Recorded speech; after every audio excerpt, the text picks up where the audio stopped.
One man is being victimized by our own government. One man whom they fear, yet whom millions love. One man who is willing to take the poison arrows of lawfare. One man whose voice has been taken away by a corrupt judge operating in a corrupt system. One man who has been ridiculed and insulted. One man who refused to back down. One man who refused to back down. One man who refused to back down. One man who stands between us and them. One man that wants to see America protected again. One man who wants to see America prosper again. One man who understands that a man is a man and a woman is a woman. One man who understands and protects the blessing of life. One man who wants to restore American exceptionalism. One man who once again wants to make America that shining city on a hill for all to see. A place where all the people of the world glowingly set their eyes upon. America. One man who unashamedly wants to make America great again. That one man is Donald Trump.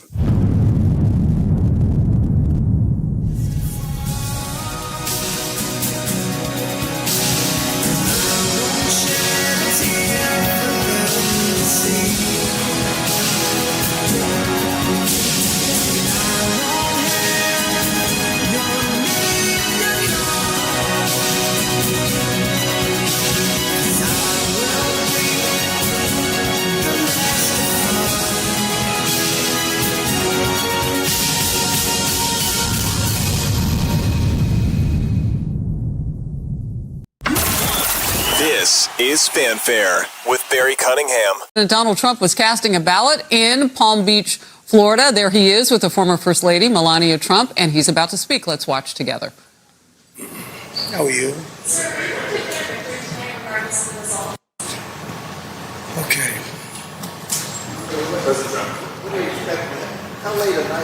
Well, I hear, I don't know, the people you mean? Numbers of people? A lot of people. They'll be at the convention center at Mar-a-Lago. We have a lot of people.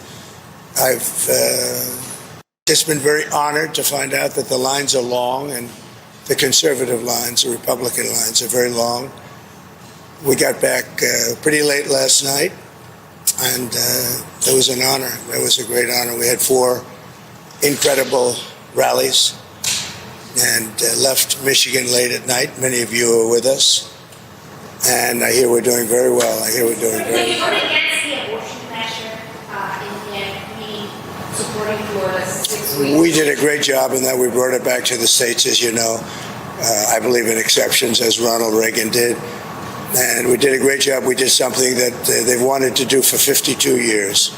Yes, please. Mr. President, you talked about have a final number for a long time. If they would use paper ballots, conservatives are voting very powerfully. An honor. It was a great honor. We had 4 incredible rallies and left Michigan late at night. Many of you were with us. And I hear we're doing very well. I hear we're doing very well. Are you against the abortion measure in supporting Florida 6 weeks? We did a great job in that. We brought it back to the states, as you know. I believe in exceptions, as Ronald Reagan did. And we did a great job. We did something that they've wanted to do for 52 years. Yes, please. Mr. President, you talked about if you win, there are tens of millions of Harris supporters who are going to be upset. What would your plan be to reach out to those people, bring them in? What would your message be? Well, it'll be just that. We want to bring everybody in. We want to be very inclusive, and we will be very inclusive. We have a great country, but we have a country that's in trouble. It's in big trouble in many ways, and we have to straighten it out. We have crime is through the roof. We have people pouring through our borders that are not exactly perfect. They come out of prisons. 13,000 people convicted of murder. We don't need this in our country. We have enough difficulty. We don't need that. So I think people saw that, and it just seems that the conservatives are voting very powerfully. Looking back, just finish it up. Go ahead. how are you feeling? Nervous, anxious? No, I feel very confident. I have felt. We went in with a very big lead today, and it looks like Republicans have shown up in force. So we'll see how it turns out. But it seems that they have really shown up in force. I just got a call from Dan Patrick in Texas. He said they've never seen anything like it. It's been very good. Looking back, is there anything you would do differently about your campaign? Do you have anything you regret about how you ran this campaign? Look, regrets. You always have regrets. I can't think of any, to be honest. To use her expression, I can't think of any. I ran a great campaign. I think it was maybe the best of the three. We did great in the first one. We did much better in the second one, but something happened. And this was the best. I would say this was the best campaign we ran. President Trump, do you accept the possibility that you and Vice President Harris both might not get to 270 electoral votes by the end of tonight? It should never happen. A thing like that should never happen. This election should be over. They spend all this money on machines. And frankly, if they'd use paper ballots, it would be over by 10 o'clock. And by the way, the paper ballots would cost 8%. It would be 8% of the cost. If they would use paper ballots, voter ID, proof of citizenship, and one-day voting, it would all be over by 10 o'clock in the evening. It's crazy. They use these very expensive computers, and I'm hearing in Pennsylvania they won't have an answer till 2 or 3 days from now. I think it's an absolute outrage if that's the case. Now, maybe it'll be later, but it's paper ballots in France. They went paper ballots because the mail-in was not working. It was corrupt. And in France, they went paper ballots. And at 10 o'clock in the evening, they had 37 million votes counted and done. They had a winner, they had a loser. And in this country, I'm just hearing that in certain states, it's going to be a long time, and it won't even be close. It won't even be that close. They say, I'm going to win the state, but it's going to take a long time to certify it. Could you see a world where you don't declare victory tonight? Yeah, I'm hearing the same things that you're hearing. I'm hearing states where I'm up by a lot, but they won't have a final number for a long time. What are your plans for tonight in terms of watching the results and so forth? So we're going to have a very special group of people, many of whom you know, and they'll be at Mar-a-Lago. In addition, we'll have 4,000 or 5,000 people at the convention center. On the assumption I win, I don't know if something else happens. I don't know what's going to happen in terms of declaring victory, but if in normal times I would go over to the convention center, let's say at 10 o'clock or 11 o'clock or something, but I just don't know. It looks like we have a very substantial lead. It looks like we have many more Republicans voting today than Democrats. So if you have a lead and we have a bigger vote, that means you're doing very well, but they have to call a winner. They should. And they should call a winner, yes. Just stop talking about that. Go ahead. Oh, I don't know. I was honored to get Joe Rogan last night. Joe Rogan's a big deal. He's a very respected person. And I must tell you, Megyn was fantastic. She got up and said some things that were really pretty amazing. But before that, I just think we ran a good campaign. I had good policy. We want people to come into our country, but they have to come in legally. We want strong borders, and we want people to come in. We want to be totally inclusive, but they have to come in. I think that was a big issue. To me, that was the biggest issue. I may be wrong. A lot of people said inflation. Inflation's a disaster, but I think it's a second issue. I think the first is the border. We can't. All right, so I'm going to get back to that interview he did this morning. There's two parts to it. There's the first part is where he went to vote in Palm Beach. Then he went over to West Palm Beach, which is a different town altogether, where his campaign headquarters is. And I'll show you that as well, because there's two parts to this. The interview, and then he goes over to campaign headquarters and has like another small interview as well. But the reason for this show, and I was watching what was going on this morning, and I'm like, I need to jump on. Here's why. Woosah, woosah. You ever seen the movie Bad Boys? Woosah, woosah. Take it down. Take deep breaths. It's under control. First of all, we've got God. And second of all, there's a strong team out there that is doing everything they can. They're playing whack-a-mole. I know many of you, I can tell by the comments, I can tell by X, many of you have seen that right now they are trying everything to disrupt this election. I mean everything. But it seems as though the RNC, Laura Trump, Michael Whatley, the crew, anticipated much of it. I mean, I knew that they were going to try and roll out everything they possibly could. So I see people in the chat, and I've seen people on X, and I keep seeing that they say it's rigged. And I'm going to have to disagree with you. It's not rigged because they're not getting away with it. You see, if it was rigged, then there'd be nothing we could do about what's going on. We would just have to sit back and just deal with it. But I've never seen the Republican Party fight the way they're fighting right now. As soon as something comes up, the lawyers are right there with trying to get a court order to shut it down. I don't think the Democrats expected that. That's why they're caught flat-footed, and they're going to Plan C, Plan D, and Plan E. I don't even want to know what Plan F and Plan G are. I mean, but you can actually see it happening in real time. First of all, it started last week when they're like, oh, we're only going to put one staffer here. And the line was six hours long. And that didn't work. People stood in line. And then today you're seeing it unfold. We're going to turn off the power over here. What? Oh, yeah, wait, something happened. We got no power. And, oh, the machines aren't working. Oh, we can't open up the machine. It's not turning on. They're trying everything. I've seen pretty much everything you guys have seen. The reason why I'm in a different headspace is I've also seen the other side of things. I've seen this man who flew all night long. Remember, we got off the air at 2:30.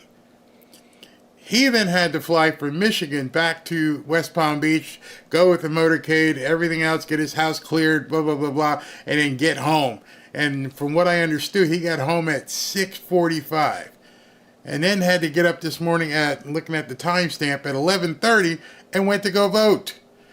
And he's 78 years old, so people are like, man, he looks tired. Oh, hell yeah, he looks tired. I'd be tired if I were him. Never mind him, I'm tired. I'm sure some of you watching this are tired. But the only thing I wanted to say, well, I have a lot to say, but the thing I wanted to impart on you this morning was chill. We got a long time. Right now it's only 2:15. We got a long time before we're gonna be burnt out. This is gonna be probably the longest day we've had, even after yesterday's 4 rallies.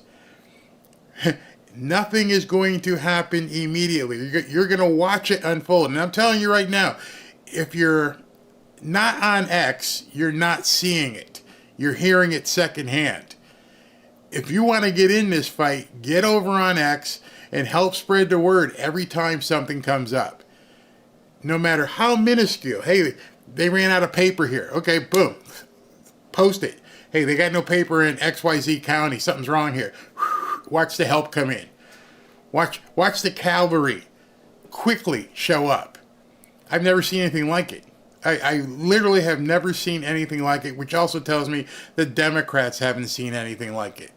It's absolutely phenomenal. The SWAT team that she has put together, they must be sitting in a room the size of like Macy's, with just all kinds of monitors and communication with headsets, and something pops up. Hey, we got power down in Western Pennsylvania. Boom, bam, you take this one. Take the ticket, run with it. Because I'm seeing response times in minutes, not hours, not days like Ronna McDaniel. I'm seeing response times in minutes. So they have it all set up. So I just want to tell you, relax. we're in control. God's in control. They're taking care of business. And you can, as I've said all week long, you can tell who's winning and who's losing. You can sit back and go, winners don't do that. Oh, winners don't do that either. Who is looking desperate right now and who looks like they're in command? Who looks confident? That man looks confident. I don't see him freaking out. He knows he's assembled a really strong team. And this team of hundreds of thousands of people all over the country are now descending and have been deployed. And you don't have to take my word for it. You can jump on X and you can just see it all. As soon as somebody reports something, boom, they're right there. Let's continue with some more of this interview. Sir, can you tell your supporters that there should be no violence and that they should accept? I don't have to tell them that. I don't have to tell them that there'll be no violence. Of course there'll be no violence. My supporters are not violent people. You hear that stupid question? You have a chance. You have an audience with the future president of the United States. And you waste your time by asking a stupid question. If you don't win, are you going to tell people not to get violent? They're stuck in a mindset. They've been completely brainwashed. They don't even know what they're saying at this point. I don't have to tell them that. And I certainly don't want any violence, but I certainly don't have to tell. These are great people. These are people that believe in no violence. Unlike your question, you believe in violence. Go ahead. Where will you be looking early to see if you're having a good night or not? What's your goal? Well, I think I'll be at Mar-a-Lago for the most part. We have a lot of political professionals. I'm going over now with Melania, who I'm very proud of. She's got the #1 bestseller. Can you believe that? He can believe it. But so we're very proud of. This guy is running for president of the United States and he's pitching his wife's book. All the story about him not loving her. I mean, you just saw the interchange, how she looked at him and smiled, and he didn't have to say that. I'm going to go back to Mar-a-Lago. We're going to sit there with all the strategists and consultants, and we're going to really. Hey, by the way, Drew, you know she's got the #1 book, right?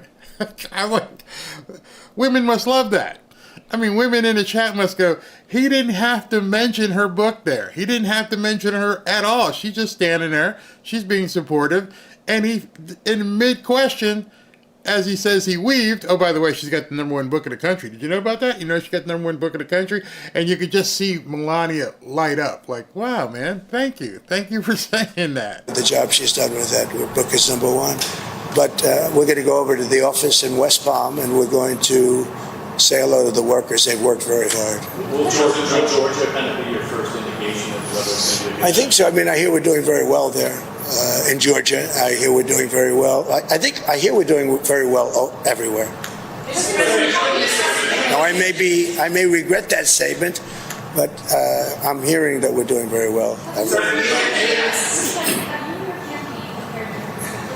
Would you go louder? Have you and your campaign prepared speeches for tonight in case anything news or No, I haven't prepared a speech. No, I did speeches last night, all day long, all night long. Wait a second.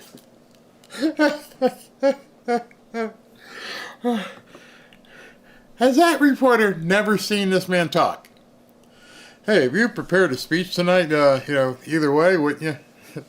No. Probably can do it ad lib. I probably can walk out and say I'd like to thank Laura and the Academy and the voters of America and God for keeping me alive. And now we got to go to work. Oh, speaking about going to work and how the confidence of this man is right now, he's basically called what I would say a meeting of the 5 families. Reported on X is that RFK Jr. and Elon Musk and J.D. Vance have been summoned. Come on down. Get here. Elon Musk left 20 minutes ago from wherever he was, and he's headed to Mar-a-Lago. So I don't think he would basically waste these guys' time to say, come down here. Now, I think there's something else going on, too. By getting Elon Musk down to South Florida, whatever kind of command center they've got set up, I'm sure Elon's got all kinds of satellite fixations and pulling things out technology that these people on the left ain't even thought about yet. The one thing he hasn't reported, and nobody on X has said anything about it, is I haven't seen anyone mention a bevy of lawyers heading to Mar-a-Lago. You see, it's all transitional. There's no firemen heading there. These are the guys who are going to get stuff together when it's time to actually do something, and they're going to Mar-a-Lago. I keep saying whatever, Mar-a-Lago. 2:00 in the morning we left, and we did a lot of speeches. You can probably tell. But have they prepared both cases or No, I don't have to do that. I'm not a Democrat. I'm able to make a speech on pretty quick notice. If I win, I know what I'm going to say, and I don't even want to think about the losing part. I would like. Journalism is dead. There is no such thing as journalism. You're journalism. Okay? I'm pretty sure if I said, hey, let's take a poll of the top 10 questions you would ask Donald Trump right now, that wouldn't be one of them. You watched hundreds of rallies probably. You know this man can just go on and go on to the point where they want to put the gong thing and hook and get him off stage. And you're asking him, hey, do you think you need to go ahead and write a speech? No. You're an idiot. Obviously, you've never heard the man talk. He lives for this. He's lived for this moment. This is what he does. And I'm thinking, what kind of mental midgetry do we have in today's media? If he gets the word from people that, hey, man, you got it, and he walks out there at Mar-a-Lago or at the Palm Beach Convention Center and makes his speech, he already did it. Kamala hasn't done it. He already was president. I'm pretty sure he knows what to say when he wins. I'm not even going to say if. When he wins, he knows what he has to say. The only problem I think Trump is having right now, he's pissed off that he's going to have to wait. That's what I think his problem is right now. He's like, you know what? Can we just have this thing over at 10 o'clock? Why are you going to make me wait till next Wednesday or so because some city in Fulton County can't get their act together? But what I'm hearing is he may not need Georgia or Pennsylvania. Imagine that by 11 o'clock tonight, and Georgia's like, oh, well, we're going to need like 4 days and a week or so. And Pennsylvania says, oh, it might take us 9 days. And he goes, you know what? I don't need you. I don't think people are counting on that. That's why I think tonight's show, which you need to be there, is going to be very interesting. I'm hearing reports that New York could fall. New York. I'm hearing reports that New Jersey could fall. It could make the two states that the Democrats focused on completely moot. There may be a couple of blue states that end up toppling that nobody realized it was going to happen. And if that happens, they focused everything on just those single battleground states. They didn't focus neither one of them actually took any time to focus on states outside of Wisconsin, Michigan, and Pennsylvania. And now they're finding out New Jersey might be in play, New York might be in play. He wins New York, he doesn't need any of that stuff. I can't even imagine if Madison Square Garden converted into a win. Can you imagine that? Incredible. I'd like to tell all of the people that are online to stay online. We have tremendous Republican lines, and I've been asked actually to say it. It takes a while. I'd like to just make the statement that I'd like the Republicans to stay online. Democrats, if they'd like, they can leave. But I'd like the Republicans to stay online.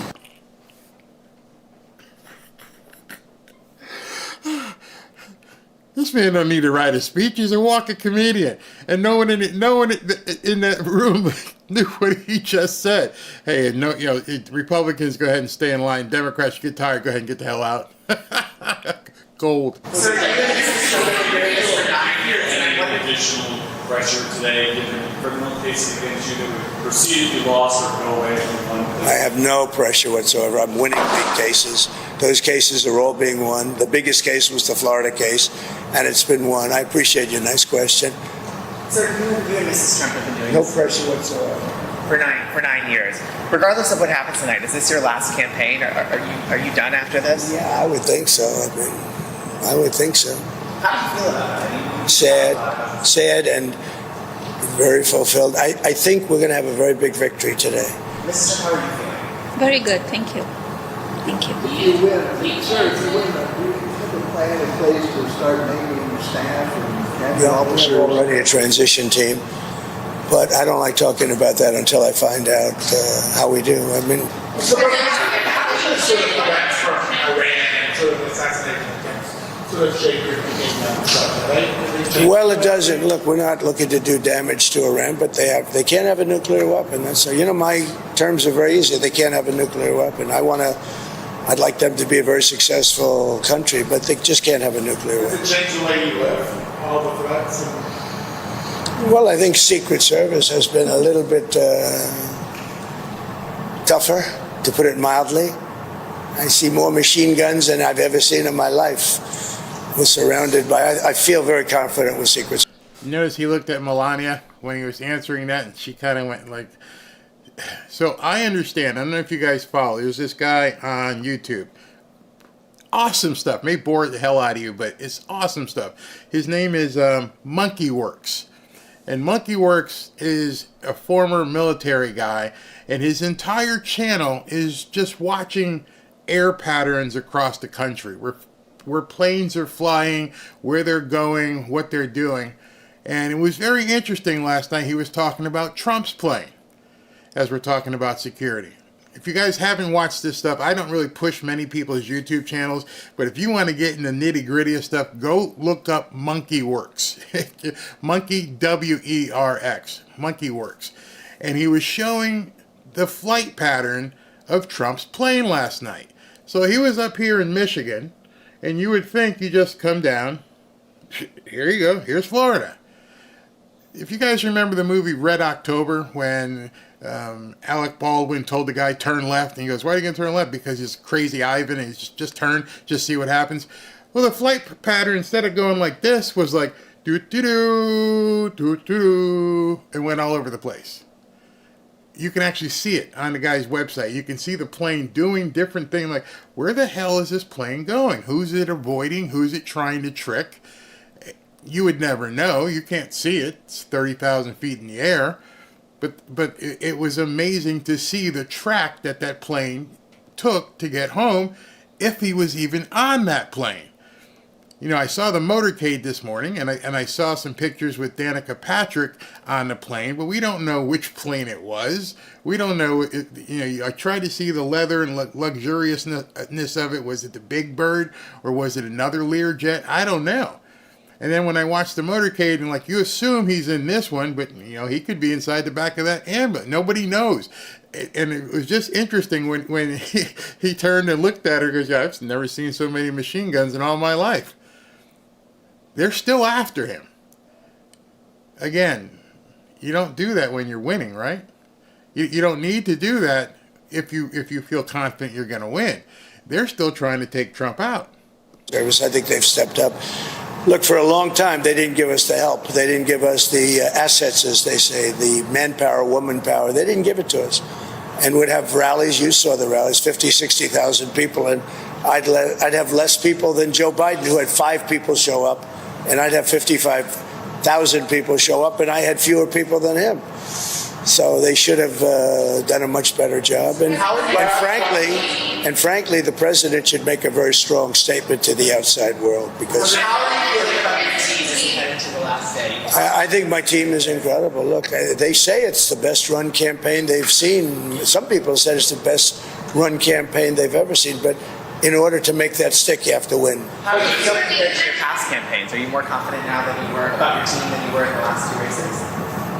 My team, I'm very confident in. Many of them are the same players. As you know, Susie, a lot of the people are the same players. They've been very good. Mr. President, Oprah said at Harris's rally last night, quote, if we don't show up tomorrow, it is entirely possible we won't be able to cast a ballot again. seeing? Well, I think it's ridiculous. You know, Oprah, I was on her last show or one of her last shows, and they picked the biggest people and all of that, and made a big deal. And I'm disappointed. I think Oprah's become a major divider in our country. Taking a shot at Oprah here. And he's given people some background between Oprah and himself. Some stuff that was not talked about during the entirety of the campaign. He could have brought this stuff out weeks ago, months ago, but he stayed quiet. Why? Because he got some class. And now, the same thing like he talked about, I got some things to say about Big Mike. Now he's going to drop some science about Oprah. I didn't even know. You guys tell me if you knew this. And I think, frankly, she should be ashamed of herself. And you know who else should be ashamed? Fox. Because I've seen Oprah on Fox about 50 times making the same statement. And I think it's a disgrace what Fox does, because everyone thinks Fox is so pro-Trump. They're not pro-Trump at all. They've put Oprah on all morning long. That's all I see is Oprah. And, you know, I knew Oprah very well. She's been at Mar-a-Lago many times. Roger King had his funeral. That's the head of King World, which was Oprah's mentor. And Oprah chose the location. She said, Mar-a-Lago is the most beautiful place. Would it be possible to have Roger's funeral at Mar-a-Lago? Why would she have had her mentor's funeral at the home of a Nazi? You would think a black woman, a rich black woman who could basically have the funeral of a friend anywhere she wants, why did Oprah pick to have her business partner's funeral at the home of a fascist? Stunning. Absolutely stunning. I hadn't heard that before, have you? I go in the ballroom. We did it. The only time I've ever had a funeral there. And I think Oprah should be ashamed of herself to say that. She should be ashamed. She knows me. She wanted to run with me as the vice president. She was going to be the vice president. She wrote me a letter. It's in the book. Now, I had heard some rumblings about that, but that's the first time I've heard him confirm it. That she wanted him to run for president and wanted her to be his vice president. He's letting all the... I don't know why he waited. Maybe that's just the kind of guy he is. I would have dropped that information months ago and shut her up before the Kamala interview. And then all the reporters would have to ask, is this true? Hey, Miss Winfrey, did you really hold your business partner's funeral at Mar-a-Lago? Why would you do that? Because he's a racist, fascist Nazi, right? Oh, you don't want to answer that now? Oh, okay. Did you want to run for president with this Nazi? Oh, yeah. You mean it's all BS? Is that what you're saying? Yeah, that's exactly what she did. And now she goes and makes statements like that. She's a divider. And Barack Hussein Obama is a divider, too. There are people who are concerned that you didn't concede the election in 2020 when you lost. They're concerned that if you lost this election, you wouldn't concede again. What do you say to those people? I think they're crazy. If I lose an election, if it's a fair election, I'd be the first one to acknowledge it. And I think so far, I think it's been fair. I think there's been a lot of court cases. Both sides are lawyered up. Thousands of lawyers are involved, thousands. Can you imagine? And part of that is because we have too complicated a process. If we had a piece of paper, watermarked, you know that paper is more sophisticated now than computers. It's watermarked paper. It's unbelievable what happens with it. There's nothing you can do to cheat. And it costs you practically nothing to run. Think of it. We spend hundreds of millions and billions of dollars on these campaigns. You could do it for 8% of the cost. I just want to interject something here. Remember, this man was on stage at 2:15 or so last night in Michigan. He flew basically all night, got home at 6:30, probably said hello to Barron, kissed the wife, got some sleep, went into this place here in Palm Beach to vote, and decides to hold an impromptu press conference. And you got the reporters asking him, when you win tonight, are you going to have to write a speech? And I'm like, you realize you've been talking to this guy for about 14, 15 minutes, and I'm pretty sure there's no teleprompter set up. I don't think they understand how stupid they look. You're peppering this man with questions. Kamala could never even do this type of interview. And yet they're asking him stupid questions like, hey, are you going to write up a speech? And have accuracy, and we wouldn't have to be worried about when is Pennsylvania going to announce. It's really a shame. Sir, Last question. It's on your transition. Last week, Kamala said that RFK would not be engaging with Secretary. Does he speak for you? Well, he knows exactly what, but that's only based on what RFK told us. I don't think RFK wanted that. You're talking about Health and Human Services. Let me tell you, he's a great guy, RFK, and he's going to do pretty much what he wants as far as I'm concerned. He wants health for women, for men, for children, and I happen to agree with a lot of the things he says. The one thing... So what he just said there is something, I don't know, I was going to do it tomorrow's video. RFK Jr. did an interview with Chris Cuomo on his new show. And on his new show, Chris Cuomo goes, so you want to take fluoride out of water. You want to do this. You want to do that. He goes, do you realize at this point you're putting a target on your back? Because you're basically taking on a new term that's coming up. We know about big tech and we knew about big pharma. Now the new term is big camera. They've been making tons and billions of dollars putting these chemicals together so people can put it into food. Nobody has ever talked about big pharma. Big pharma is stuff you stick in your arm. Big chem is the stuff that they use to mix up things that, they want to put in your food. Which is probably even more profitable than the meds that they've been putting out there, because you have to keep consuming it. And they know you're not reading those ingredients. But somebody like RFK Jr., he is reading those ingredients. He's like, you can take out that benzophene 525. I don't even know what the hell that is. What does that do? He knows. He's researched it. I have no idea. I love that we go to Whole Foods for stuff. I mean, if we're going to get some meat, I mean, we eat, which is probably why I'm even still alive, because my father and my grandfather both died early. They ate like crap. Both of them smoked. I've never smoked a day in my life. And I'm thinking to myself, all this stuff that, is in all these foods, I don't consume. In fact, Robin bought a hydroponic garden thing, hydroponics. Anyway, a hydroponic garden thing, and she's been growing lettuce inside the house. I'm like, this is friggin' phenomenal. She's growing her own fresh lettuce. The lettuce takes about a week to bloom. You chop it off, you pack that, and then just put it and let it keep growing. And she's got fresh lettuce that she's growing. There ain't any pesticides on it, nothing. And she'll get a tomato from Whole Foods, and you get your own salads and celery and blah, blah, blah. None of that benzo 59, 957.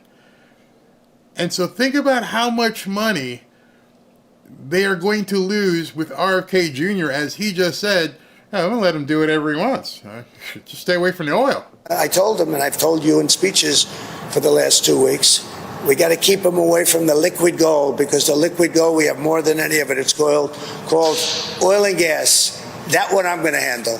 But in your cabinet, would you want... Well, I'd be honored to have him. Now, I haven't spoken to Howard about that, but look, if you think of it, he came in third, in running for president, right? He ran a very good race.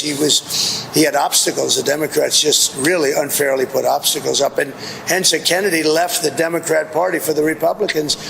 Now, he's a very smart guy. He's a very caring guy. He's very popular, too. We get up and introduce him. The place goes wild. No, we love having him. And you know who else we love having? Elon. He's been great. And everybody, getting Joe Rogan last night and Megyn Kelly. This is very inclusive. This is a movement. This is the greatest political movement. I found what he just said interesting. And I hope you guys are listening to this, because I like to dig into interviews and pull things out. When he says we, I don't think he's just talking about endorsements. Obviously, we know RFK Jr. is coming aboard to do something. I mean, who knows? And we know Elon's going to be in the Department of Governmental Efficiency. I guess he might be creating a new cabinet position for him. But what was Megyn Kelly all about? Is Megyn Kelly going to be the new director of communications? He just said, we are putting together a good team. Well, no, that was just an endorsement. What do you mean team? When you listen to what people say and you dig into what they say, and especially this man, he doesn't mince words. He goes, we're putting together a good team. In the history of our country. And even you people, and some of you are fair sometimes, but it's the greatest movement in the history of our country, and I've made that statement 1,000 times. It has never been challenged. It is the greatest movement, and we're going to make America great again. Thank you all very much. Thank you. Thank you. Nice to see you. We understand. So from there, he left there. And then when he left there, he went over to his campaign office and he's talking to his campaign people. By the way, as this all is happening, as all of this is unfolding, and he's owning the news, which I knew he would. I would have planned to go live, but I didn't know when he was going to do it. But I knew this is what's going to happen. This is what's going to happen from here on out until January once he wins. And so a lot of people, you guys have asked me, hey, Barry, what are you going to do when he wins? There's no more rallies. He's going to make his own news. Where this man goes, the cameras follow. And what he says, they put on the air. Or for the most part, they try to. And so you can bet tonight at some time he's going to do a press conference, which I don't care what time it is, I'm going to cover it. It may be 11:30. Boom, press conference. And then if they don't decide, then all hell is going to break loose tomorrow. Because if what I think is going to happen tonight, they are going to try and suppress it and not really announce it. It's going to be so overwhelming that they almost have to, but they won't. And then tomorrow, Wednesday, he's going to be all over the airwaves. He's going to be either way. If they announce it tonight, Wednesday he's going to be out there saying, okay, we're going to work. Here's what we're going to do, how we're going to do it, bada boom, da bing, da bada bing, bada bing, bada boom. He's not going to just go, oh, okay, I want it. Hey, Melania, let's head over to the Turks and Caicos and hang out for a couple weeks. That ain't happening. And I was surprised when people were asking me, what are you going to do? I think I've gotten to know this guy pretty well over the last couple years. And I can bet your butt, tomorrow he goes to work. If there's anyone in the chat right now who thinks anything otherwise, you've not been paying attention to this guy. He ain't taking no time off. Unless the security says it's crazy, let's go put you in a bunker someplace. But even then, he'll probably set up a studio in a bunker. But he's not just going to go, okay, we won. Yeah, okay, let's go get some rest. That ain't going to happen. He'll be making news every single day. He will make his podium. It will be the office of President-elect. And it'll be Doge-elect with Elon and this guy-elect with RFK Jr. And they're going to be telling the public everything. And so I wanted to make sure you guys knew that early today. That's why I wanted to do this show and let you know when he wins. And people were asking me all day yesterday, so what are you going to do when the rallies are over? I'm like, are you kidding me? Seriously, are you not understanding what this guy is going to do? He didn't put all these people, these big name people together just to go Wednesday morning and go, all right, guys, we'll see you in January. Not going to happen. It will be constant. It may be twice a day. He may be doing more stuff after he wins than he was doing with the rallies. You see, the rallies were the same speech, basically, every single day. We heard 4 of them yesterday. It's pretty much the same thing. Because you can't really go into what you're going to do that deeply. Wednesday, Thursday, Friday, now he can. Okay, we're going to have a press conference on immigration. So here's what I've decided to do. I've hired this person who's going to be my blah, blah, blah, and here's what we're going to do on day 1. And here's already the proclamation. We're drawing it up. That's going to happen. All right. Next, what are we talking about? Oh, we're going to talk about government efficiencies. Oh, so today I've assigned Elon to work to go ahead and start checking off who we're going to cut. Oh, and also next day, I've just assigned RFK Jr. to go in and do this and do this. Prepare for it. Prepare for it. We're about to strap onto an Elon rocket ship, and it's not just got him, it's got all of us on it, and we're going to be like, oh my God, what? It's going to be phenomenal. Don't worry about what comes next. There's a lot that comes next. You can take one of his speeches and just go, okay, immigration, economy, oil, military, Ukraine. Just think of all the items. He's going to address them all every single day. So you don't ever have to worry, is Barry going to have anything to cover? And I'm not being facetious, but I used to look over at the comments and going, ooh, y'all don't really know this man, do you? You thought you knew him, but understand, he's not waiting until January 25th. You watch what happens. The other thing that will happen, you ever see the end of The Godfather? Godfather 1, when Michael takes control, and they all come in. Godfather.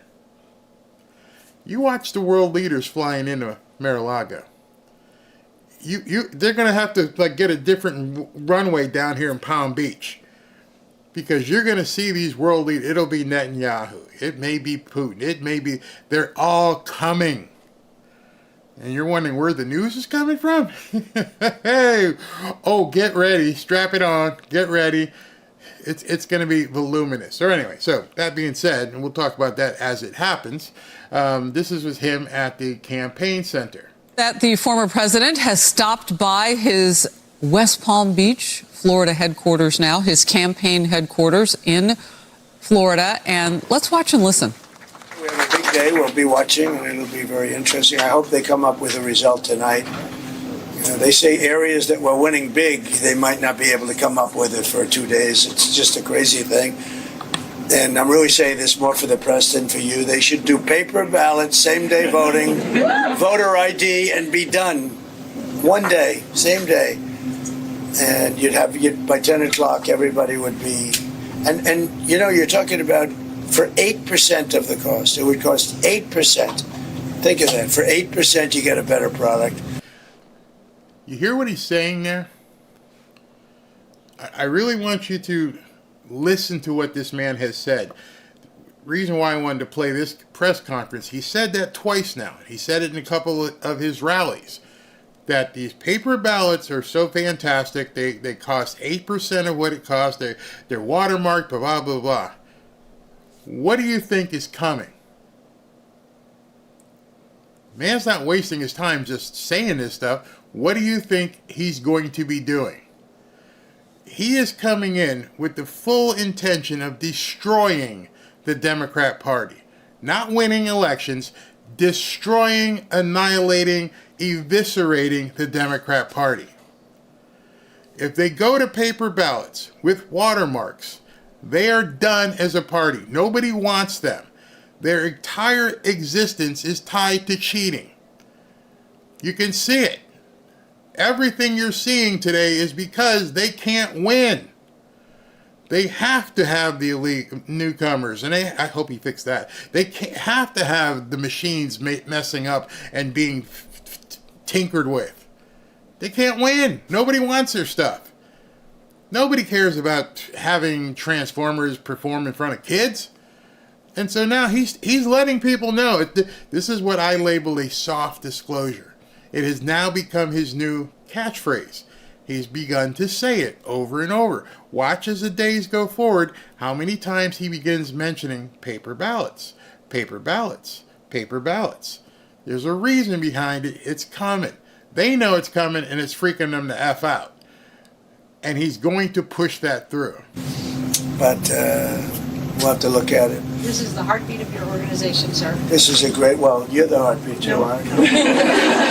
Alex? What about Alex? How's Alex? Are you surprised? We're doing great, sir. You built the greatest political movement in history, and everybody here has been working super hard for you. And you're our inspiration, and we're going to bring this up today. Very nice. Thank you. It's very nice. And I hear the social media has been just unbelievable.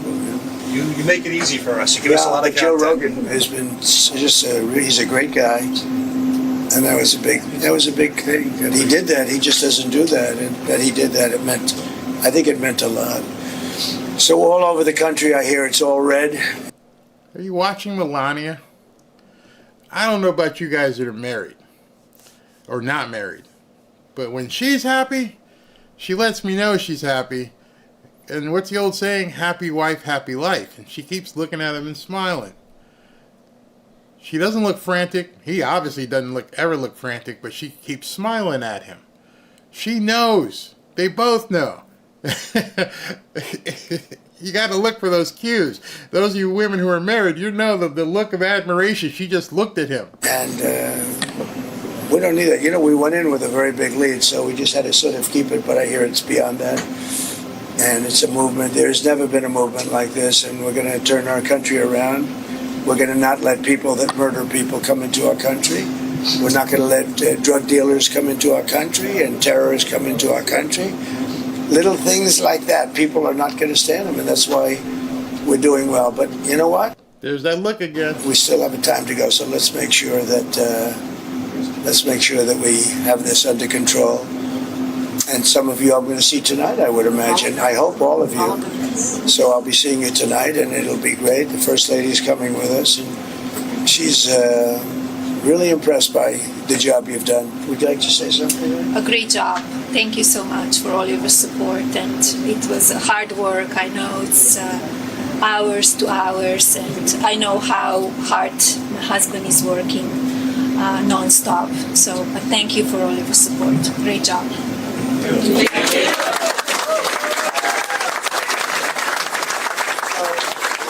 Yesterday and the day before, the day before too, we did a lot of rallies, and they're big ones. We did full rallies as opposed to, so we got in about 5 o'clock in the morning. We left Michigan. I think Michigan's going to be great, especially since we killed the biggest factory that auto factory that I think anywhere at any time, which would have, destroyed them. And we did that without being president. So that was a big thing. But I think Michigan's going to be good. They're all looking really good. Susie, I can't think of anything. I'm hearing any weaknesses, right? Not What do you think of Susie? Would you say good?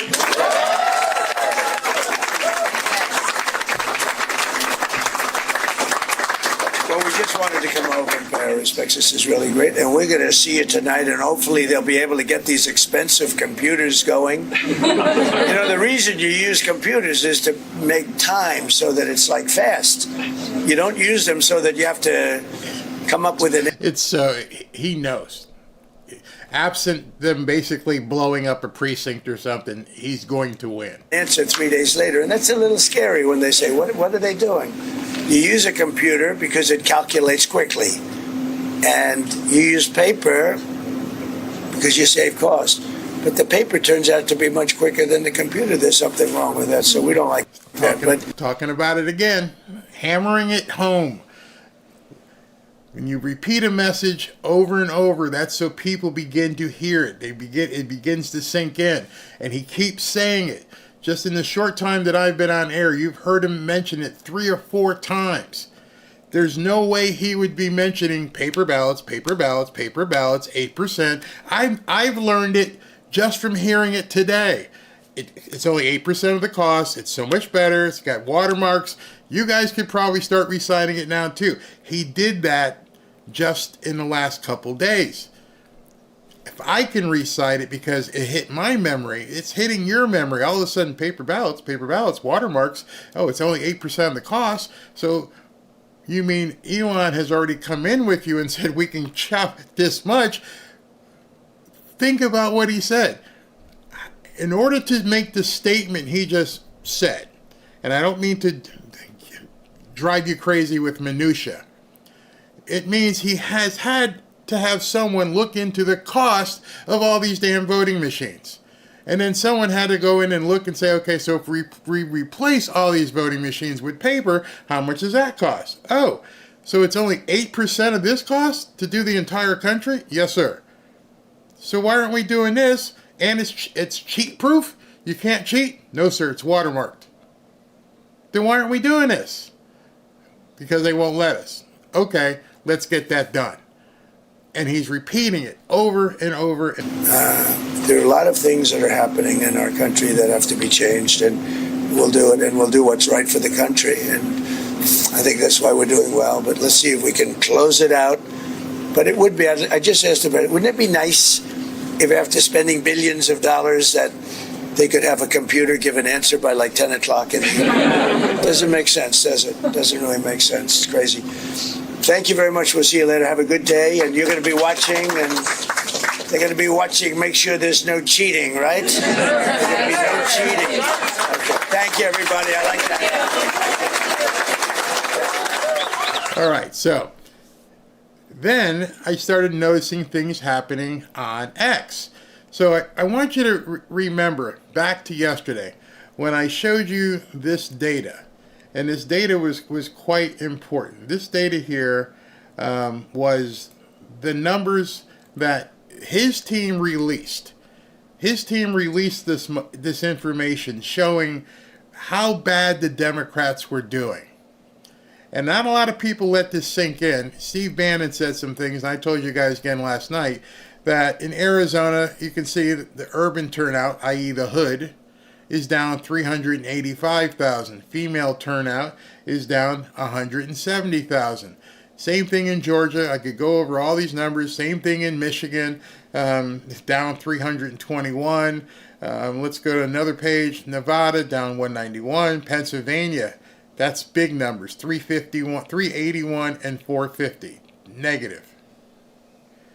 And as I told you last night, those numbers that are so negative, 500,000 deficit in females, that they needed to win Pennsylvania by just 100,000, they're down 900,000 votes. Why is that? Because they were never there to begin with. So when everyone's talking about this surge that needs to happen today, it's not going to happen because they know, Trump knows, those numbers weren't attached to actual people. So you couple that with how over and above the rural and the male vote is, it becomes almost mathematically impossible for someone to beat. This is what Donald Trump tweeted out before he went to that to vote. It's now officially Election Day. This will be the most important day in American history. Voter enthusiasm is through the roof because people want to make America great again. That means lines are going to be long. I need you to deliver your vote no matter how long it takes. Stay in line. The radical communist Democrats want you to pack up and go home. Together, we're going to have a tremendous victory and make America great again. And then he later did this one at 1 o'clock today. Republicans, we're doing great. Stay online. Do not let them move you. Stay online and vote. So he's getting real-time updates as to what exactly is happening. The problem that the Democrats are having, and that some people are beginning to notice, and as they notice this, let me see if I can go back in this video. I want you to see this piece.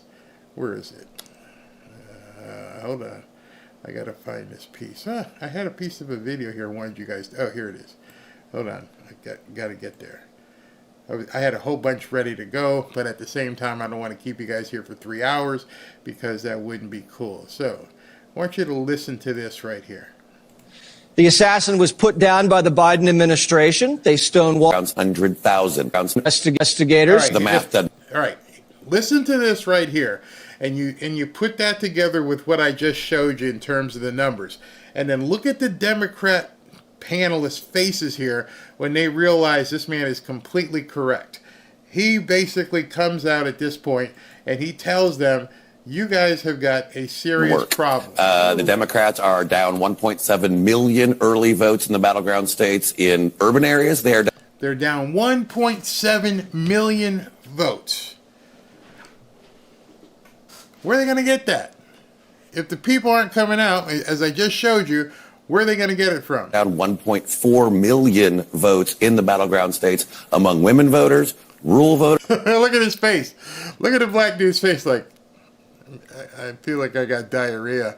His face just looks like he wants to throw up because there's nothing he can say what this man is putting out at him. Have overperformed early by 300,000. Democrats have to win their races early. Republicans generally win them on election day. And the margins don't add up right now for the Democrats in any of these battleground states. I got two messages. One. Math. It's simply math at this point. And so, as I told you, yeah, they are trying all kinds of stuff, and it's crazy what they're doing. Michael Watley put this out. Pennsylvania election integrity, which is what Elon had put together.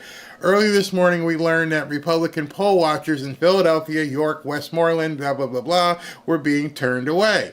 We deployed our roving attorneys, engaged with local officials, and can now report that all Republican poll watchers have been let into the building. We will keep fighting, keep winning, and want you to keep sharing updates. We deployed our roving attorneys. See, that Ronna McDaniel wasn't doing that. She was letting stuff happen, and then they would go talk to somebody, and then immediately or thereafter they would try and figure out what they were going to do. Laura Trump was this Cambria County.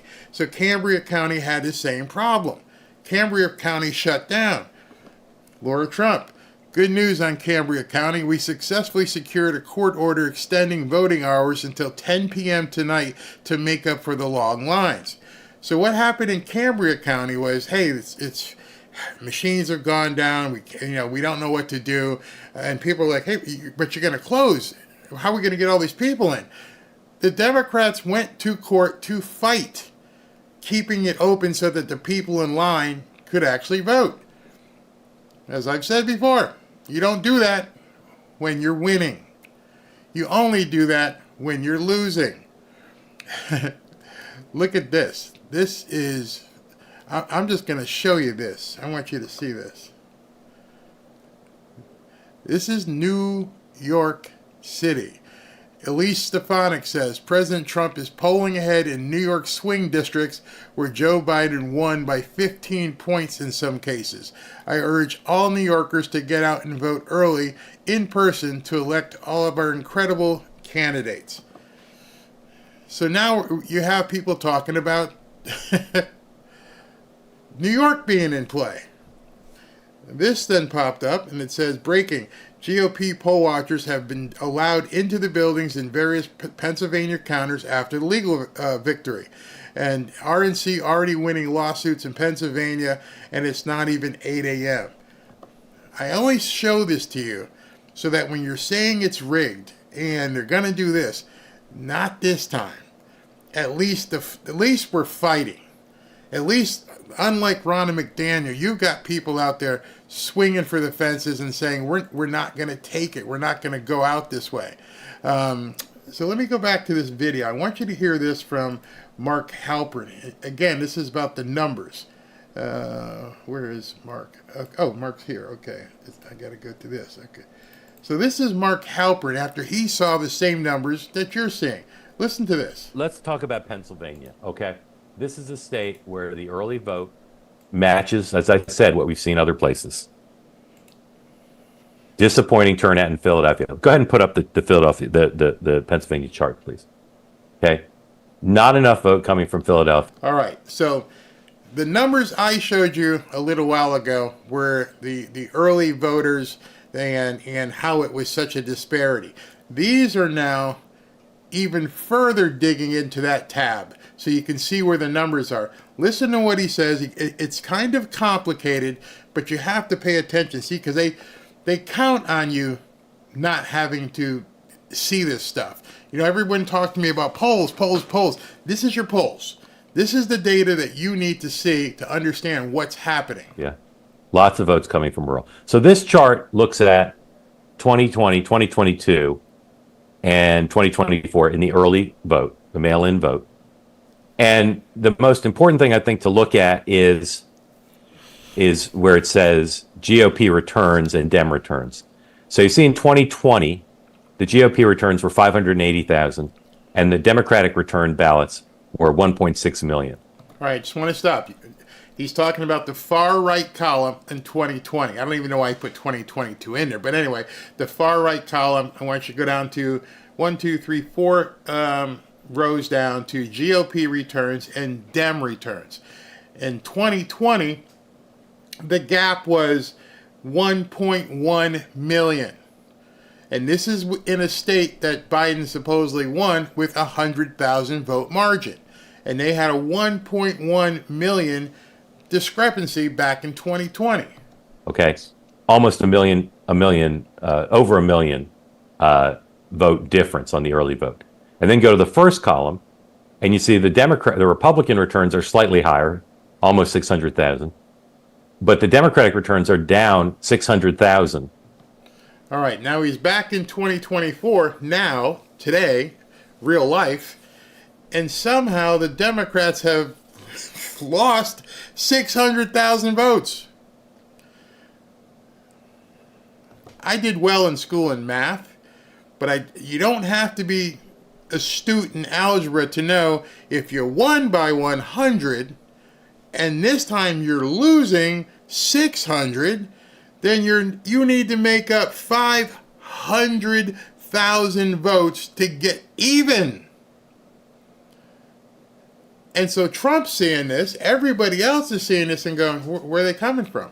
Where are you going to get these votes? They're just not there. From 2020. Okay? So, again, in a world where vast majority of Republicans are going to vote Republican, vast majority of Democrats are going to vote Democrats, Democrats have a big lead. They have a 400,000 vote lead. But we know, just as we knew Democrats would have more votes early than Republicans, we know that Republicans will have more votes on Election Day than Democrats. So if this is the final lead, and I think we'll get another round here, but we will get another round, or maybe two. But this means that Democrats in 2020 went into Election Day with over 1 million vote lead, and they barely won the state. They won the state. That's the key. Whatever happened in 2020, we don't know. We still don't know. But whatever happened, there was 600,000 more Democrats than there are this time. Somewhere 600,000 people vaporized. So there's two things that are happening. Let him finish, and I'll come back to you. But remember that 600,000 votes have just vaporized into the ether. By less than 100,000 votes. And this time they go into Election Day with about a 400,000 vote lead. Okay? That's a big difference. Right? So what explains the fall off? It's some combination of a lack of organic enthusiasm for Kamala Harris and the vaunted Harris turnout operation not being able to turn out as many early votes as they did 4 years ago. BS. See, what Trump has done, which I think people will begin looking at, is how could you have be such a shitty candidate that 600,000 less people voted for Kamala Harris than Joe Biden? 600,000? What you're seeing in a low-key way that none of these people on television will ever admit to, and these people up here don't want you to talk about, is something is being exposed about 2020. And no one's going to say it. Trump may come out and say it, but you had a 600,000 advantage in 2020. I want you to look at something. I'm going to pause it here. So, what was the advantage in 2022? 600,000.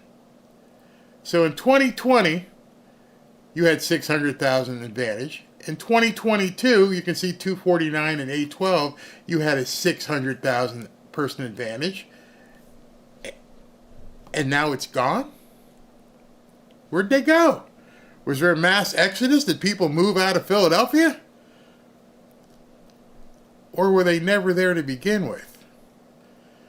And as we see these returns coming in, and the numbers are so whopping, I'm like, well, where the hell are all these people? Do they hate Kamala that much? That big? Millions? You saw the guy in CNN. Yeah, you guys are down by about 1.7 million people. Where the hell are these people at? Did you not call them? You did not canvass them? Did you not? Where they at? They didn't exist.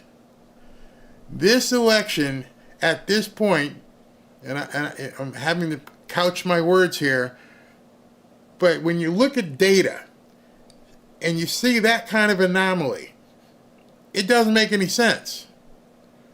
It doesn't make any sense at all, because it would make sense if when you looked at this number, okay, it would make sense when you look at this number if the Republicans had went to like 1.1 million. As you can see, 2020 was 580, 2024 is 590. So if the Republican number is basically about the same, where'd you lose 600,000 people? Somebody is going to ask this question real soon. Where'd they go? They didn't all of a sudden vote for Trump because the numbers aren't reflecting that. They're not reflecting that Trump all of a sudden surged 600,000. No, Trump's still where he was. Y'all dropped. You went backwards. How did you go backwards? Anyone going to ask these people that? Where they at? Did they die? Did they move? Where did those 600,000 people go? And my contention is they were never there to begin with, and they can't find any mechanism to inject them into the vote right now. That's what their problem is going to evolve the rest of the day. You're going to see that in state after state after state, that they're down all these numbers, as I showed you. Now, here, let me get back to that, because that's something you really have to grasp here. As you're seeing this in state after state, Arizona down 385,000. Where the hell did they go? Georgia down 153,000. Nobody's asking that question. People don't just disappear. Only if they weren't there to begin with. And so, unless somebody comes up with another explanation real quick, you can bet your butt when Trump wins and he puts in his attorney general, all this data is baked in. We all can see it now. Everybody's like, oh, man, where are these 600,000 people? How did we lose them? And okay, let's go back and look at 2020 and let's find out who were these people then and where are they now? Oh, yeah. Maybe that's why Jamie Raskin is, we can't ever let this man get back in office. Maybe that's why. Let's continue with what Mark has to say. Are those two factors going to be different on election day? It's very hard for me to see how she's going to win Pennsylvania if you're just looking at this. It's very hard to see. And she's not. That's the answer. She's not. They know it. Trump knows it. And now it's just a matter of what kind of shenanigans can they pull in the interim to make it look like she's doing something. And they're doing stuff like this. This is Mike Davis. The voting machines went down in Cambria County, Pennsylvania, and Kamala's Democrats are fighting in court against a mere 3-hour extension to ensure voters can vote. They know. It's been exposed. And they're not so much worried about this election. You see, that's where you have to begin looking past this. When you see such huge data discrepancy, where these numbers now, 2024, we're just seeing this stuff. And I know I'm not the only one going, that didn't make any sense. I know data. I've looked at formulas. I understand how to interpolate and extrapolate and do things else. And you just don't lose that much of a sample size. There's been nothing that has caused that. And so as they're trying to make this up, they're making mistakes. This came out earlier. ICE officials have been ordered not to wear your uniforms or badges when you vote today because the Biden-Harris regime doesn't want ICE intimidating newcomers who may be at the polls. Oh, so I'm an officer of the law, and you've ordered me, don't wear your uniform because, some people might see you and they might spook out and not vote. Here's my refrain. You guys already know it. Winners don't do that. Losers who need to cheat are doing that kind of stuff. More stuff here. Voting machines are down all throughout Apache County, Arizona. Voters are being turned away without being able to cast their ballot. The Navajo Nation president, Bu Nguyen, says that those who may be turned away should ask for a provisional ballot and to bring a photo ID to vote. This is a mess, third world elections. It's not a mess. It's intentional. They're caught. You see, it's one thing to lose an election. Kamala's not, she's not that big of a deal. It's what's going to happen in this election. When you see numbers like this, things should go off in your head. And you should be thinking, how can that be? How can in Maricopa County, can the Republicans already have a 22% lead? You go into the election and hey, listen, we got this many Democrats, we got this many Republicans, and we should be okay with about this 22%? Where are the numbers coming from? I look at this stuff and it keeps coming up, and I'm like, this is really sinister. And I want you to be, as the rest of the day, as you just go through and you start seeing all this stuff happening, start thinking to yourself, how can this be? We're seeing numbers we've never seen before. 1.7 million people gone in Pennsylvania, 22% lead in Maricopa, one county in Arizona. Where'd the people go? They were never there. They were never there in 2020, and now they can't figure out what to do in 2024. It's really simple when you start looking at the numbers. These people just didn't evaporate. The rapture didn't happen and we didn't know about it. Where'd they go? And now people are starting to ask questions. Because the cheating is being contained, numbers that people haven't seen are just like, huh? This one. Trump reportedly won North Carolina early vote outright. If this is true, this is a bloodbath. How did Trump win the early vote outright? Weren't there this many Democrats that were going to vote? I don't mean to sound like a broken record, but you're beginning to see what's going on. Elon tweeted this before he headed down here to Mar-a-Lago. Hearing reports from all over the country that men are showing up in huge numbers. The line at my polling station here in Florida is almost all young men. And Elon put that out to 9.5 million people this morning. And here is the punctuation mark on what I've been telling you. Today may very well expose 2020. It is happening in so many areas. This is in Arizona, and people are like, how can that be? I mean, look at the number that was reported. Arizona early vote, 218,000 more. How? And as he said, I mean, it goes down even further. 200 and nearly 220,000. And that statement is what a lot of people are starting to see now. This wasn't seen unless Trump had seen it. Maybe he had, but this is what a lot of people are now seeing. These numbers don't make any sense. Where's the rest of your people? How did you lose 1.8 million people? I want you to start asking that question to people as you see results come in. Like, how can we be up 20 points? How can the demographics don't equal the math at this point? Unless somebody has a real reason, and if the only reason somebody can give you is that Kamala Harris is a shitty candidate, then that ain't gonna work. Because that means every single media network, means every single pollster was in on 2020. You see every single television station. Oh, it's neck and neck. Oh, they're right there. It's anybody's game. And now, as people are actually voting, where are these people at, man? Because it was supposed to be neck and neck. Who the hell were you polling? Everything is being exposed in real time. So as we leave here today, it's 3:21. We'll take some comments. But as you start watching today, take it from a different mindset. Yes, they're going to try everything. They're going to flip the switch here, and they're going to make people stand in line. They're doing everything losers do. Losers act like that because they can't play on the field with you.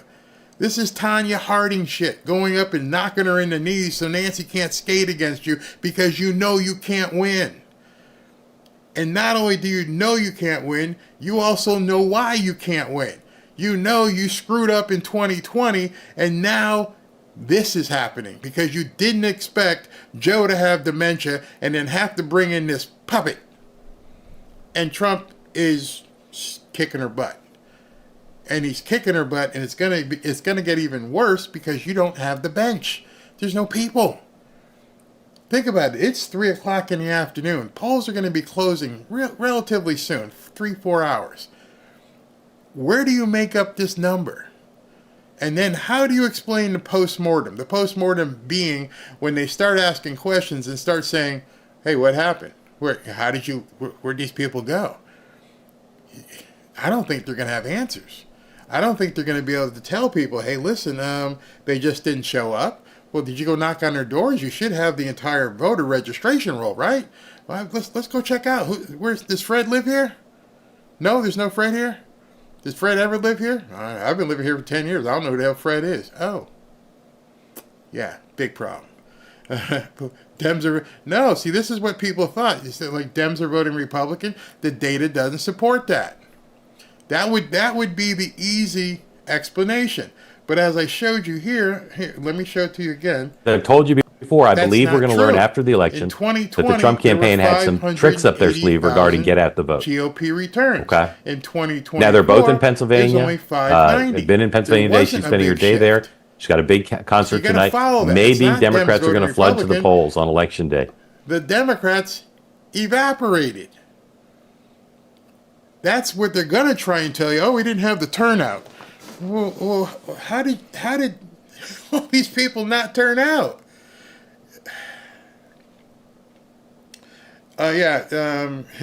It's jail people voting. I don't know, but yes, they had to. That's another thing that came out. There was bomb threats and stuff today. And when I said they're doing everything, they are literally doing everything. Very vindication time for me. The hell of going through the 2022 and knowing. And now, judges didn't even bother to look at the evidence back then. Nope. And now they're what are they going to do? Democrats are in full cheat mode. Relax and vote. Yep. Report potential. Yep. This is Elon's integrity thing. Thank you, Barry, for keeping us calm. I saw the comments, and the comments I was seeing, I'm like, I got to get on here and just show it. This is just a little of it. I mean, we could be here for another 3 hours, and I could show you, oh, look at this one. And I'm sure, you want to know what's funny? Here's what's funny. We've been talking now for those of you who have stayed here for 1 hour and 25 minutes.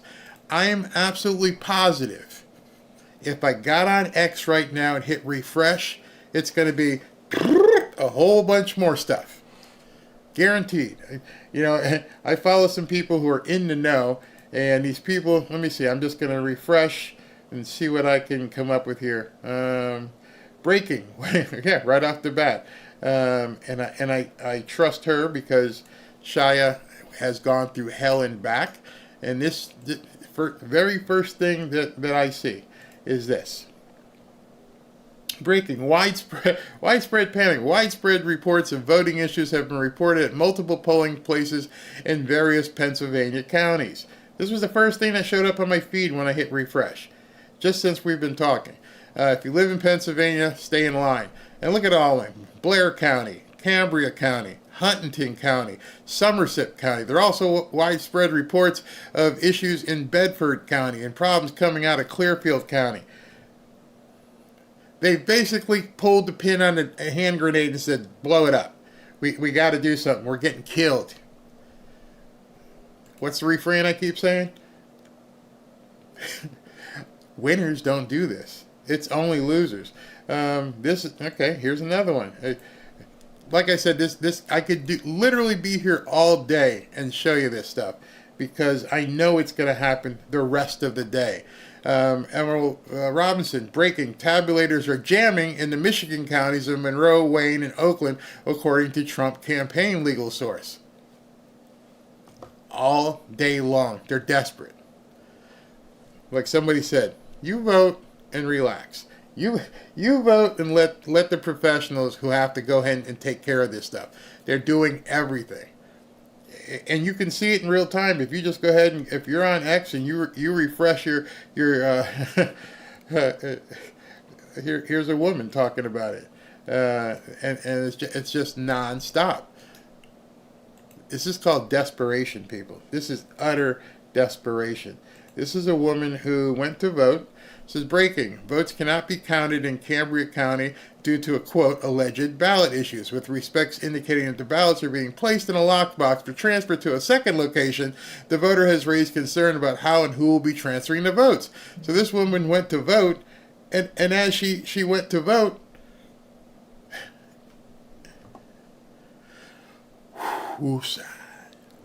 let's just go ahead and let it happen.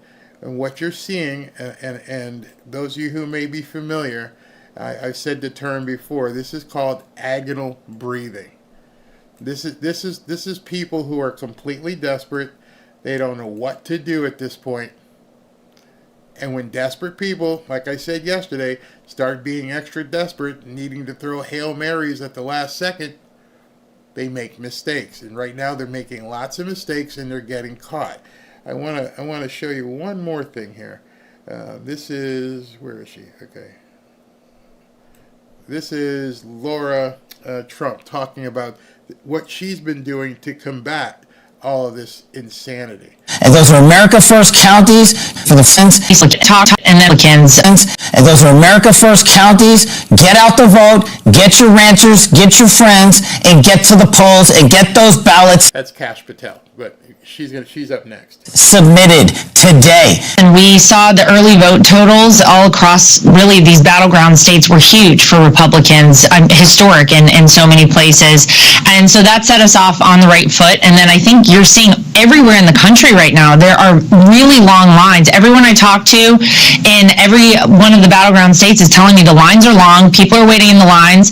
We have identified issues already, and we have dealt with the issues already. People may know there were 8 counties in Pennsylvania where they were trying to turn away our poll watchers early this morning when they showed up to these locations, and obviously the RNC intervened. We have attorneys on the ground at the ready to take anything that comes their way. Woosah. We have attorneys on the ground at the ready. Remember, this woman was at the rally last night, so she didn't get in till like 6 o'clock this morning either. So she's back in Palm Beach, and she's like, "We're on it. Don't worry, we're gonna get it." We knew this was going to happen. And this was one of the first issues we identified today. Our poll watchers are in all of these locations. I'm happy to report, and we also are aware of a lot of the voting machine issues. I know I've heard about several in Pennsylvania and one in Ohio, and we have in Cambria County so far, Pennsylvania, asked for an emergency petition to extend the voting hours to make sure that everybody gets their vote in. So I want to make sure everybody knows, do not get out of line, stay in line, cast your ballot. I heard Jack Posobiec just before I came on, use a paper ballot if that's what they're going to give you, but make sure you get your vote cast. Do not get out of line. Let's talk about what are you hearing? We hear this long lines. I mean, obviously we have the big grassroots over here. The feedback we're getting from the grassroots participants is pretty extraordinary. What are you hearing? Is any analytics that you're hearing right now? Anything of any targets that you guys were focused on that you think we're pushing through? I do. I mean, look, the traditional way things go is that Republicans typically turn up on election day. We show up big on election day. And, you know, whenever you look at the early vote numbers, a lot of people were concerned, would we cannibalize our election day voters? And actually, I think what we did from the Trump campaign and the RNC in terms of identifying, targeting, and then reaching out to the low propensity voters, it really has turned up to be a huge success for us, at least so far, because around 18% of the people who came out and early voted in all of these battleground states were people who were the low propensity voters, meaning these are folks who hadn't voted in the last several presidential elections. And we know that they're Republicans. We know that when they come out, they're going to vote for Donald Trump and Republicans down ballot. That's going to be really, really powerful, I think, in this election. And that was always our intention, was to target these low propensity voters, get them out early. And that is indeed what we did. But this group. That's indeed what we did. So I would, if I were you at this point, rest easy. You've done your part. You've voted. And now you're letting your offensive linemen, your grunts, get out there in the field and do all the protection. You got to put your confidence in Trump, which I'm sure you have, that he has put the right people in place and that these right people are going to do what needs to get done. She didn't look frazzled. Trump didn't look frazzled. They know what these people are doing right now. You are seeing in location after location what specifically is going on is that these people are rats in a cage. They're trapped. They don't know what to do. They're flipping switches. They're jamming things. And everybody's looking at it. We knew you were going to do that. Oh, we knew you were going to do that. So what's next? What are you going to do? What are you going to do next? Your Hail Marys are not going to work. Why? You're down 1.7 million votes. You're just flailing right now. You're trying to stop the flood that's coming at you. And it's not working. So just continue to get your friends, your family, your coworkers, get them out there, stand in line, bring them a chair, do whatever you need to do. Get them some water, stand in line, get a blanket if they're cold. They can't stop what is coming. You're seeing it right now at 2 o'clock in the afternoon, 3 o'clock afternoon. They're pulling a pin on hand grenades and throwing them all over the place. They're calling in bomb threats and saying, Russia called in a bomb threat. Yeah, they actually said that in Fulton County. They said that Russia called in a bomb threat. All the shit that's happening around the world, and you think someone in Russia called in a bomb threat. That's what you got? Are you seriously going there? They got nothing. And on the other side, you see calm, you see collected, and you see action. I haven't seen, maybe since we've been on here today, maybe Kamala has come out and done an interview or something, but prior to me flipping the switch, I didn't see her. I don't know where she at. Don't know. Don't care. Just take care of yourself. Keep your mood up. It's happening. It's really happening. And I just wanted to see if I could get on here and make you guys a little bit more comfortable that with all the crap that you're seeing, that you're also seeing the other side. And understanding, why are these people freaking out? Why are they pulling plugs and fire alarms and turning off the power and who knows what left they have to do? But at the end of the day, you're still short 1.7 million votes. Everything that you're doing is only at this point trying to stop us from running up the score. You see, that's their big problem. Their problem is we can see at this point you're not trying to play offense anymore. All you're doing is playing defense. You can't even get your quarterback on the field because you're worrying about turning off power and water and heat and whatever, no parking, all the different stuff that they're trying. But you're still not working on your offense. Where are these 1.7 million people going to come from? It's ticking. The clock's ticking. Tickety tick tick tick, tickety tock tock tock. And if you're not seeing waves and waves of army of people coming from the hood, you're screwed, Kamala. You're screwed, media. You're screwed, pollsters. Oh, and by the way, you might want to check in on those blue states. Uh, well, thank you, Barry. I can finally relax now. I still don't trust them. I know they have something in their bag of magic tricks yet to use. I believe that. I definitely believe that they want the popular vote, which they think can sway the end game. Yeah. Harris got her head down working. That's too funny. Oh my goodness, this is too much. You guys are funny sometimes. Well, here's what's going to happen today. After I wanted to get on and show you this. The second thing I wanted to show you was understand when he wins, there's going to be plenty to talk about. There's going to be I got so much news. I only got like halfway through the video that I compiled. I could go for another 2 hours. I'm like, okay, I need to back down, so I don't want to just keep people here all day. So just know, there's plenty to talk about. There will be plenty to talk about afterwards. Elon Musk flying down to Mar-a-Lago right now. I'm thinking RFK Jr. will assemble there. And then, tonight we're doing two things, just so you know, two things. At 6:30, we're going to do a half-hour prayer vigil before the polls close, and I've got Pastor JJ coming on. Those of you who want to join for the prayer vigil, please do so. And then we're going to shut that down, and at 7 o'clock, we're going to do our results show. Now, I'm just going to talk to you. I know a lot of people want to bring in all these guests and everything, and these guests don't know anything more than you know. You can see, you can read. I just want to talk to you, and as the states come in, one by one, as the states come in, many of you know that Lear Capital is a sponsor of this program, which allows me to do the things I like to do to give back to my viewers. And when we got some stuff we're giving away tonight. So tonight, just so you know, I'm giving away, every time a state is called, we're giving away silver. And then at the end, when Trump is announced as the winner, we're going to give away gold. And in between, we're going to give away hoodies. And people have been sending us pictures, so I'm going to have pictures to be able to post tonight. So if you'd like to win any of that stuff tonight, when we go live, what I need you to do is go here.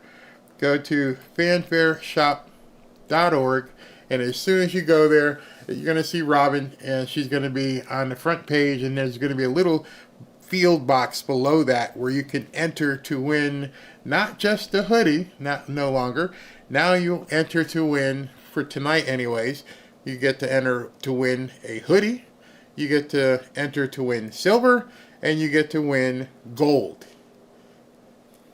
That's what we're doing to give back to you guys tonight. So just to let you know, each time that they call a state for Trump, we're giving away $100 worth of silver. So it's not just like this one piece of silver, I believe, is like a $30 piece of silver. So you're going to get $100 worth of this. And then you can do whatever you want with it. If you want to sell it at your pawn shop, go ahead and sell it. Doesn't matter to me. And then when he is named the winner, we're going to give away the gold.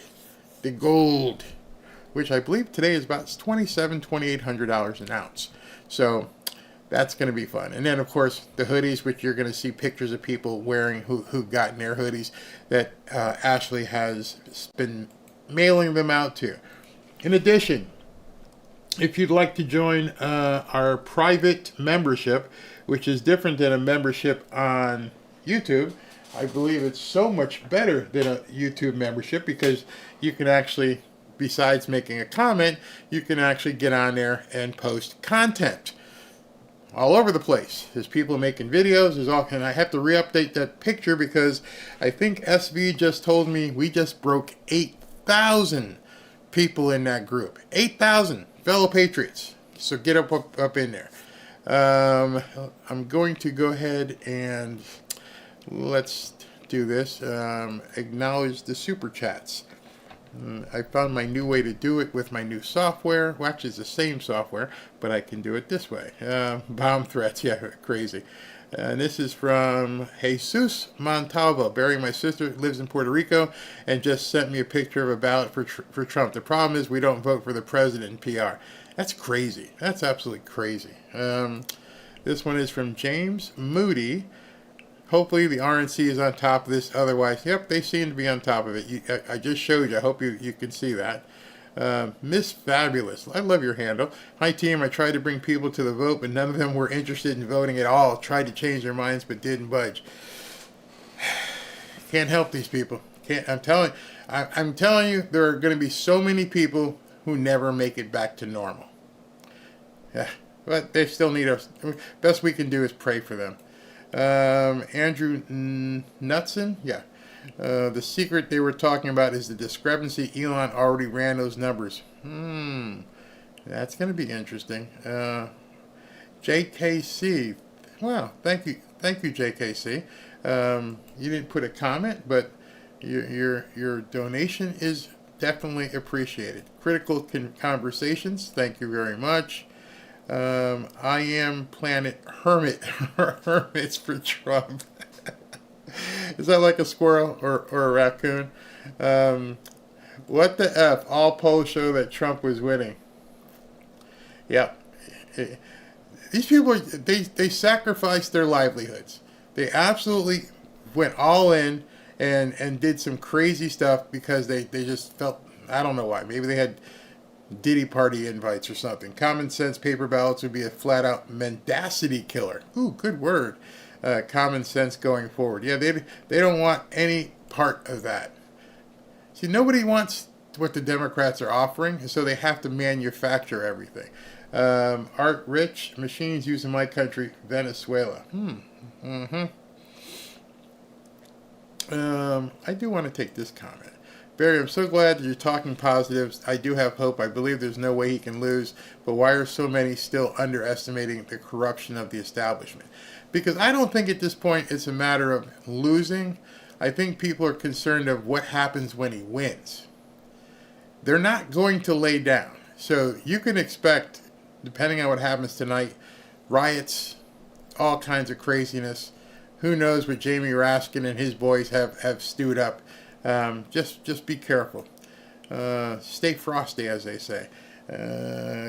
Cajun Scully, if Tucker Carlson is White House commentator, I don't think Tucker. Well, who knows? Tucker's making enough money. Maybe he'll take the hit because you're not going to make the kind of money he's making as a. It would almost be like a roll backwards for him. I don't think there's a role as a press secretary for a guy who's got that kind of stature. I don't even know if Megyn Kelly would take it because it's a step back. We'll see. But who knows? They may want to do it for the country. Hey, Barry, they're saying on X that Google is interfering with election again. People searching where to vote. Of course they are. You don't need to. If you watch my videos, you know how restrained I have to be with what I say. We're not even allowed to say things that are actually in the news. So of course they're restricting things. That's just what they do. Let me go back down here. I think I have everything at this point. Let me just keep. Oh, wait a minute. The chairman, thank you very, very much. Yeah, everybody has gone all in on all this stuff. They just don't want to see us prosper. Art says machines. Okay, I saw that one. Machines. Let me see here. Mickelrod. Doesn't Pelosi's husband run her own voting machines? No, I think she had been invested in it or something. I don't think she owns it. Denise Voorhees, thank you for keeping us level-headed. Even I started to lose my mind a bit this morning. We absolutely can't lose it. And they want that too. They want you freaked out. Thank you, Barry. Sure hope Trump wins and pulls Diddy into his office. Have a little talk about his friends. Maybe that's what Oprah's worried about. And Ron Warren's, I just voted. He and his wife, where'd that go? He and his wife is voting after work. Trump and Republicans down ballot. Very good. Okay, I said that one already. Let me just make sure I'm not repeating myself. This guy voted at 7 a.m. this morning. LFG, Trump 2024. Love it. Love it. This guy. Love the handle. Hockey Gramps. Love your coverage and optimism. You know what? I'm looking through the comments here. Whoa. Gasworks. Wow. Amazing, brother. Amazing. Thank you very Wow. Thank you very, very much. Very much. Jeez, thank you. Grace Kid, might have shut up. Thank you, Barry. You're a true warrior. Trump in the Oval Office. Travel Buds, thank you, Barry, for the positivity in Cali. And what I wanted to say, and this one here is from Grace Kid McLeod. Thank you. And I got a couple more. And I'm going to tell you what I was going to say. Fight, vote. This is from AG. This is from Larry. Larry1754. Thank you. My name is Larry, and I'm an addict addicted to the red pill. Biscuit Boy, what's going on? Barry fixed it. I'm working again. Very good. And this one is from Sue P. Thank you for all that you do and the mods. Oh, and from New Zealand, thank you very much as well. All right, so I am a very pragmatic person. I like to look at things in very compartmentalized way. Why are people doing this, and what's the result of them doing that? What causes them to do this? And when I can look on my feed and I can scroll here and just see, I mean, literally, I showed you every single time I look, something else is up there. Just refresh my just to give you an idea. I just refreshed my feed again, or my feed, not my feet. As I refresh my feed, this just pops up, and it's just incessant. Okay, this one. Just in, the election judge for a polling location in Pittsburgh never showed up, causing votes to be delayed and forcing some restaurants to cast provisional ballots instead. Dude decided on election day he wasn't even going to show up for work. That actually gets me enthused. And in leaving you guys today, I want you to feel that same way. Because what that tells me, did I not put it? I'm sure. I thought, yeah, Justin, he didn't even show up for work. And why that enthuses me is, I know if I've got you on the run, I got you doing all this crazy stuff. That's what tells me I'm winning. Because losers do this stuff, not winners. Losers are the one who are like, oh man, we got a couple. But the thing is, you're not helping yourself. You're alienated Trump supporters. You're trying to suppress Trump supporters. But until I see something where there's a truck showing up and they're shaking in hundreds and thousands of ballots, they're not doing anything at this point to help where they are with things. Now, there's a few people I follow that really are really up on exactly what's going on. And I'm looking to see, so it's not just my feed, I'm just searching. I'm seeing all smiles. I'm just seeing all smiles from people like, stay in line, don't leave, it's all good, we got this. That's what I want to see. When I look at people and say, and they're posting things of that nature, even though we know all this stuff is going on, it's like, yeah, we got this, we got it. Yeah, look at this one here. Hearing impaired voter called into Pima County, Arizona, using a caption phone to inquire about the status of her votes. And it's just a conversation. So people are reporting everything. Reports of widespread machine malfunctions. I don't see a single tweet, post, not one, on any of the people I follow. I don't see anything.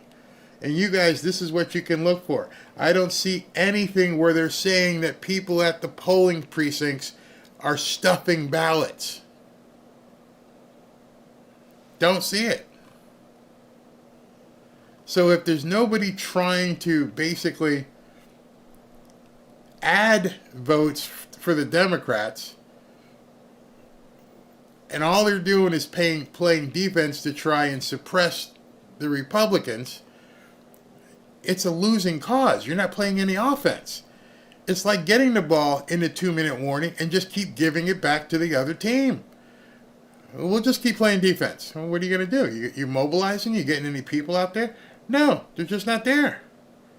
Yeah, and, this is Literally every time I refresh. I can just keep showing it to you. Look at this one. Pacific Gas and Electric Company in California has shut off power in several predominantly Republican areas of the state, referring to it as a planned power outage. That was at 3:13. What does that tell you? That's 3:13, so we're talking just like half an hour ago, and they're shutting off power in Republican areas. That should tell you, oh yeah, we see what's happening. They're getting crushed. And they're not even worried at this point about getting their team to score. All they're worried about is, okay, we need to stop this. We're under attack. The Republicans are pissed off. They ain't gonna take it anymore, and they're showing up. That's what you take from this show today. At this point, they've just decided they're not gonna play offense. They're just trying to play defense. So I haven't watched CNN or anybody like the last 2 hours. I'd love to know how they're explaining this. I'd love to know how they're going to explain what are you going to do? You're playing defense. What are you going to do to change things? Are you hoping at 5 o'clock a bunch of people are going to get off work and all of a sudden surge into the centers? That's what they're going to think. You watch for the next 2 hours on television. Well, we're hoping once people get off work, when the workday is over, we're going to see a huge surge in Philadelphia and Fulton County and every other hood in the country. That's what they're going to say now. Because I can write it on the wall. I can put it on a t-shirt. That's what they're going to say. Okay, we're just waiting for people to get off work, and then when they get off work, they're going to go to the polls. Okay. I hope you got like 2 million of them. Otherwise, Donald Trump will be the 47th president. Well, he may not be the 47th president. That might be their one more thing that they're going to try. And what I mean by that is, since they're so desperate, I wouldn't put it past them to tell Joe, take a hike, let's install Kamala as the new president. She's now 46. I mean, she's now 47. Trump would have to be 48. I don't know what the numbers are. But she would get to be the first woman president for a month. And God knows what kind of havoc would she do in that period of time between November 5th and 6th, rather, and January 20th. You see, they're desperate right now. That's all we need to look for and plan for is, okay, how do we counteract their insanity? Because this is really bad for them. All right, so 6:30, we do the prayer meeting. Wait a minute here. There was another super chat that came in. I hate missing them, so where was that one? Okay, yeah. Actually, there were two. Let me just go ahead and do that again. Actually, a couple more. Charito Rivera, thank you all you do for the group. Thank you, Charito. Kathleen Smith, Kamala's entire campaign was vote for me and how blink. Oh, Kathleen. Steve, 1977, Trump counties here in Pennsylvania having machine issues. You know what it almost is like? It's like coming home with an F on your report card, and you know you're walking down the street, and eventually you're going to get home, and mom's going to see this F on your report card if she hasn't been told already, and you know what's coming. You got to face the music. So you might take the long way home. You might go play with a couple friends. You might do some crazy. I just don't want to go home because when I go home, she's going to whoop my ass. What did you do? How did you mess this up? And so right now I see a lot of Democrats are taking the long way home. It's inevitable. They can't stop what's coming. They can throw up all kinds of problems and flags and impediments and turn off the power and turn off the heat and do this and do that. But what are they going to do to actually fix it? Nope. It's too late. It's too late. You're done. Lynn, thank you very much. And I think I've got, there's a couple more down here. Cliff Leibowitz. My wife asked Alexa to play Playhouse of Trump's Trump song list and told her she will find something to keep that clown down. That's too funny. Alexa told her she will find something to keep those clowns down. And Justin Robinson. And thank you very much. He didn't put a comment in now. when Waltz loses, do we have to take him back? Whew. Watch out for Minnesota. Don't know what's going to happen there. I mean, who knows with the Muslim crowd over there.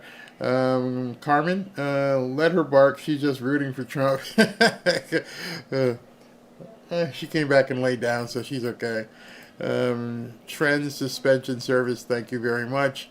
And Vincent Auten, thank you. I can't read that.